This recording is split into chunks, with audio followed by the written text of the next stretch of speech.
Welcome to Smart Wealth with Joshua. Your daily stock analysis and catalysts talk. Today we're looking at Actelis. If you find our talks useful, please consider subscribe, like, and comment underneath. So, imagine for a second that you want to upgrade your home internet to those blazy fast gigabit speeds. Right. Which we all want. Exactly. Yeah. We all want faster internet.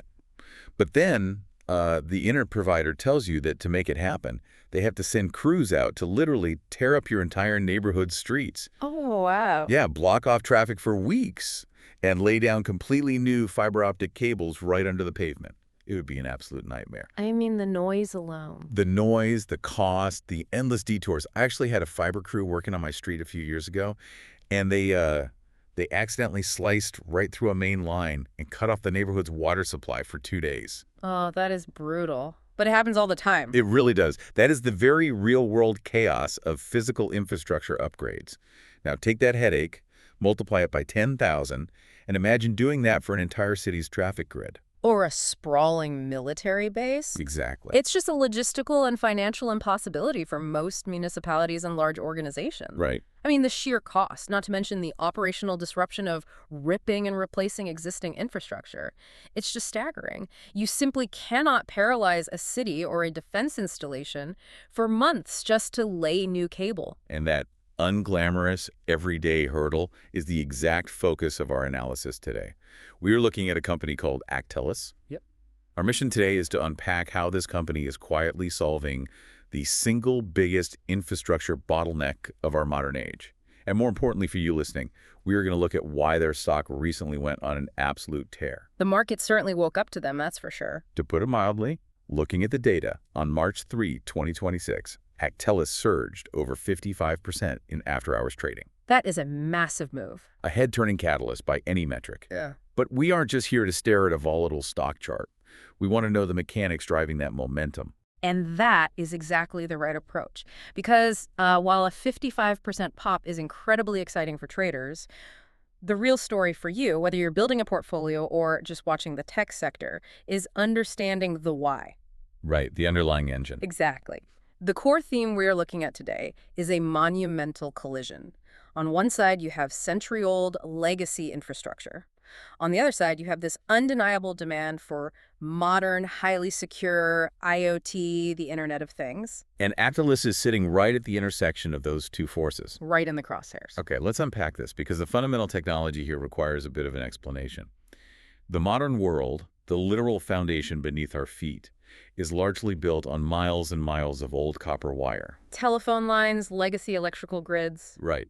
But modern tech things like smart traffic lights, AI edge computing, high-definition security cameras, they need fiber optic speeds to function. They demand huge bandwidth. So why does a traffic light suddenly need gigabit internet?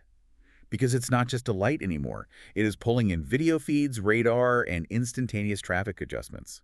Old copper usually can't handle that kind of data load. It creates a severe bandwidth bottleneck. If you want a truly smart city, the devices at the edge of the network need to communicate with central servers in real time, completely without latency. So how exactly is Actelis bridging that gap?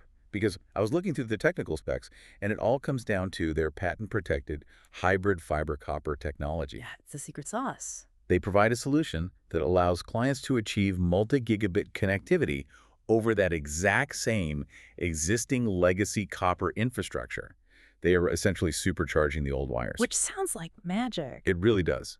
But I have to ask, wait, so they aren't laying any new cable at all? None. How does pushing gigabit speeds through century-old copper not just fry the wires or, I don't know, throttle the data completely? It's a great question, and it all comes down to highly advanced signal processing.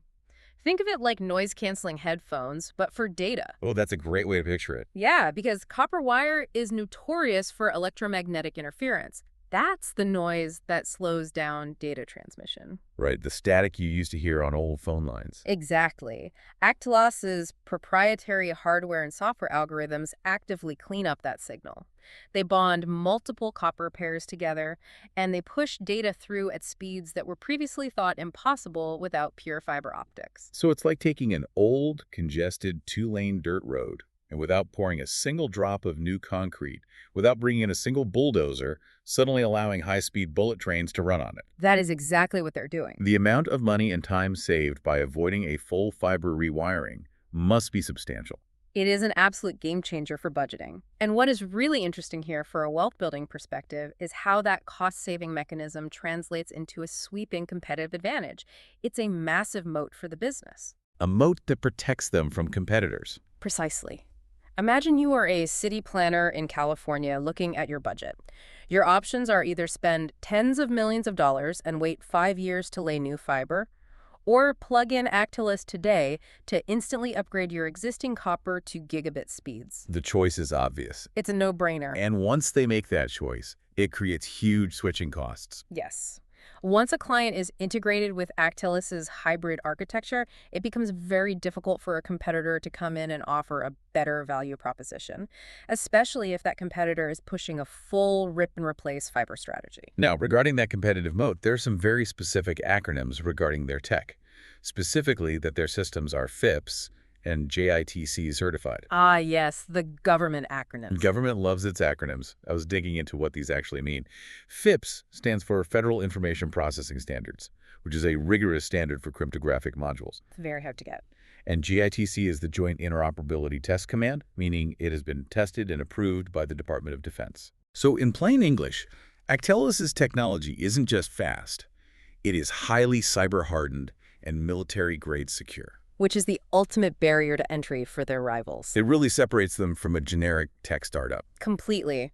Competitors who cannot offer that same level of rapid deployment, legacy upgrading tech that also meets those stringent Department of Defense security certifications simply cannot compete in this space. They get locked out of the room before the meeting even starts. Exactly. They are locked out of the most lucrative government contracts. Which brings us perfectly to the real-world deployments and the specific event that triggered that 55% breakout on March 3rd. The news hit that Actelis won a California Department of Transportation or Caltrans highway project, specifically for Metallite's traffic control. Right. And if we connect this to the bigger picture, it becomes clear that this Caltrans win was not an isolated fluke. It's a trend. It is part of a much broader accelerating pattern. It's not just California. Actelis is currently deployed in hundreds of smart city projects worldwide. The Caltrans deal is just the latest validation. Validation of a technology that is being rolled out on a global scale. Let me just list off some of the heavy hitters, because the client roster is genuinely impressive and shows the scale of their operations. They have deployments with the Washington, D.C. Department of Transportation, the DDOT. Yep. They were recently selected for infrastructure in Chino, California. A major U.S. carrier is expanding their orders with Actelis for legacy T1 modernization. That T1 modernization is huge. And just to clarify for you listening, if you remember the 90s and early 2000s, T1 lines were the absolute gold standard for business internet. Today, they are basically dial-up compared to what modern smart cities need. So upgrading them is a huge priority. Definitely. On top of that, Actelis is providing infrastructure for FAA air traffic control. They're integrated into Japanese rail networks, and they're actively expanding into military bases. So if we look at that list, Washington, D.C. traffic, the FAA, Japanese bullet trains, and the military, what is the common denominator there? Extremely high stakes, absolute zero room for error. Yes. These are incredibly high-demand verticals. They require maximum security, cyber hardening, and absolutely zero downtime. Because if an air traffic control system goes down, or a major city's smart traffic grid gets hacked, it is catastrophic. It makes national news immediately. The fact that these specific organizations are choosing Actelis validates the strength of that FIPS and JITC certified moat we just broke down. They trust the tech with lives, essentially. They have to, and it aligns perfectly with broader macro trends we are seeing in AI edge computing and cybersecurity. As devices at the edge of networks become smarter, they need faster, more secure connections back to the main servers. So if they aren't spending billions digging up roads and laying new physical cables, what does their balance sheet actually look like compared to a traditional telecom company? Sure. Because winning a contract is great, but how is Actelis operating behind the scenes to turn these contracts into a sustainable wealth-building business? The defining characteristic of their financial engine is low capital intensity. Okay, break that down for us. Sure. Because Actelis utilizes their clients' existing copper wire, Their own deployment costs are relatively low. Hmm. They provide the highly specialized equipment and the technology to upgrade what's already there, rather than manufacturing and trenching new physical lines. Which means they don't have all that heavy machinery and raw material costs dragging them down. Right. Which means they can generate strong free cash flow. And what they do with that cash is very telling. We note that there are no dividends or share buybacks occurring right now. None. Instead, management is reinvesting every available dollar of that free cash flow directly back into growth areas, specifically targeting the defense sector and smart transportation verticals. And that reinvestment strategy is starting to shift the fundamental nature of the company. Exactly. And we see evidence of that in the financial filings. I was looking at their mandatory quarterly performance report, the Q1 2025 10Q filing. It shows Actelis is investing heavily in software and management offerings. It's not just hardware anymore. Right. This isn't just about selling hardware boxes to upgrade copper wires. That is a crucial strategic pivot for anyone looking at the long-term stock value. Hardware sales are necessary, sure, but they are often a one-time transaction. You sell the box and you move on. But software? Software and management services operate on much higher gross profit margins. By building out a software suite to help clients actively manage, monitor, and secure these newly supercharged hybrid networks, Actelis is positioning itself to expand its profit margins significantly over time. It transforms a one-off hardware sale into a recurring revenue stream. The holy grail for tech valuations. And the market action really reflects that realization. We touched on the 55.58% surge, but it's important to emphasize that this wasn't just a low-volume blip. No, the volume was massive. This surge happened with heavy volume. It actually put Actelis on the top movers list and the information technology stocks moving list across the financial sector. And context is everything here. Before this Caltrans contract was announced, the stock was languishing near its 52-week lows. It was almost invisible to Wall Street. Completely. The broader market had largely ignored it or priced it for stagnation. So a high-volume breakout like this represents a major psychological shift in the market's perception of the company. It wakes up the algorithms and the institutional buyers. It forces institutional investors who previously overlooked the stock to suddenly sit down and pay attention to the fundamentals we are discussing today. But we always want to make sure you're getting a fully balanced view. We don't want to just paint a rosy picture and ignore the realities of the market or the industry. You have to look at the downside. Exactly. There is a bear case here. And there are very real risks associated with this stock that we need to stress test. Absolutely. And the first major risk is the inherent volatility of the stock itself. Yes, the shares surged over 55%. But as we just noted, it started that surge from near 52-week lows. It's coming from the basement. Right. A jump like that, especially one that primarily occurred in thin after-hours trading, often signals high volatility.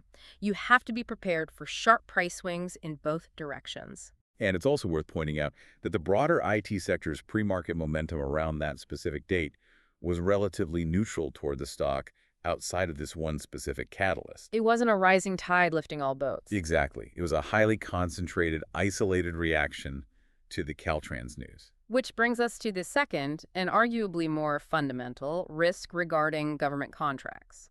The actual financial terms of the Caltrans contract are entirely undisclosed. Meaning we don't actually know how much money they are making from this specific deal yet. Correct. We know it is a significant win for Metalite's traffic control, but we don't have the dollar figure. And more importantly, we don't have the timeline. Oh, right. Government timelines. Exactly. This is where bureaucratic red tape becomes a major risk factor. State budgets, especially in places like California, take forever to finalize. There are environmental reviews, staggered rollouts, budget disputes. A contract win today might not translate into actual cash on the balance sheet for 12 to 18 months.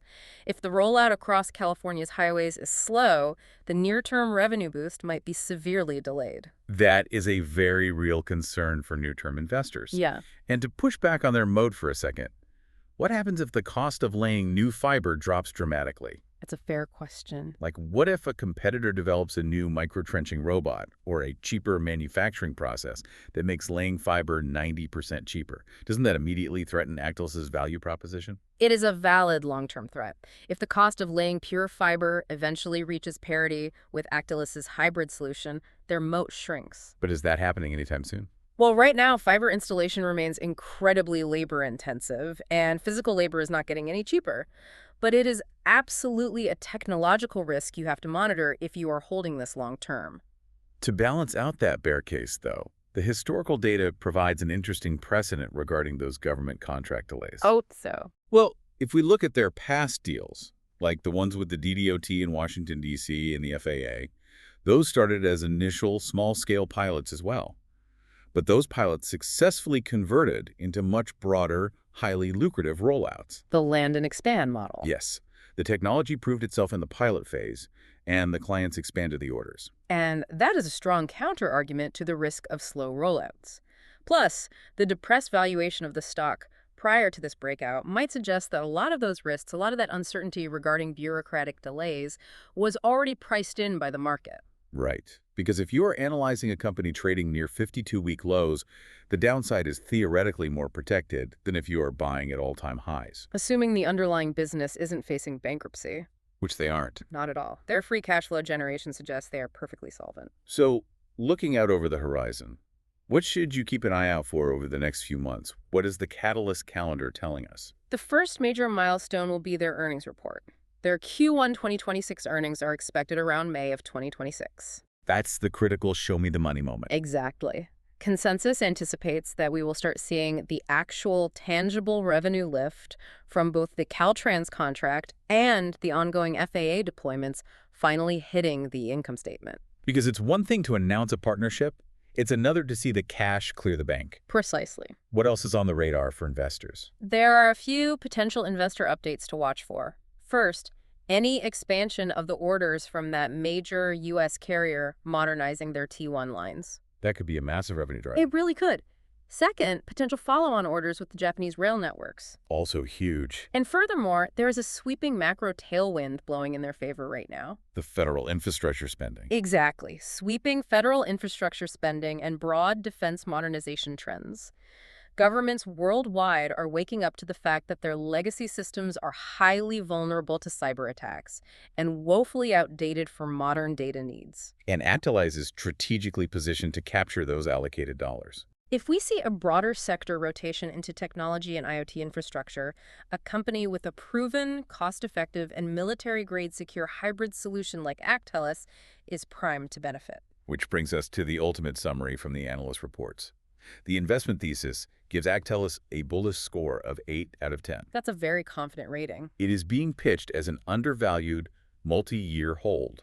The core thesis is that they are actively transforming legacy vulnerable grids into secure gigabit networks at a fraction of the cost and time of their competitors. It is a classic turnaround story, fueled by a very real, very tangible technological advantage. It has been a fascinating journey to track. We started by looking at a largely ignored microcap stock sitting quietly near a 52-week low, then a 55% overnight surge. Not a bad day at the office. Not at all. And that surge wasn't based on hype or a trendy consumer app. It was driven by a patented, money-saving hybrid technology that the government, the military, and the aviation sector actively rely on to keep the modern world running safely. It proves that sometimes the most impactful innovations aren't happening in virtual reality. Sometimes they are happening in the mundane, physical infrastructure that connects everything together. I think that's the big takeaway for you here today. This discussion is really a masterclass in how unglamorous legacy infrastructure, the old copper wires under the street, the metal traffic light boxes on the corner, can secretly be an absolute goldmine for technological innovation and market opportunity if you know where to look. It definitely changes how you look at a city street. And it leaves you with this thought to mull over. By revitalizing existing copper instead of ripping it out, Actelis is quietly preventing millions of tons of e-waste and physical debris from hitting our landfills. I hadn't even thought of the environmental angle. It makes you wonder if the ultimate green technology isn't about building something entirely new, but finally learning how to effectively recycle the grid we already built. That is a completely different way to look at it and the perfect question to end on. Thank you for joining us on Smart Wealth with Joshua. It's always a blast unpacking these hidden gems with you. Keep your eyes on the infrastructure, and we will catch you next time.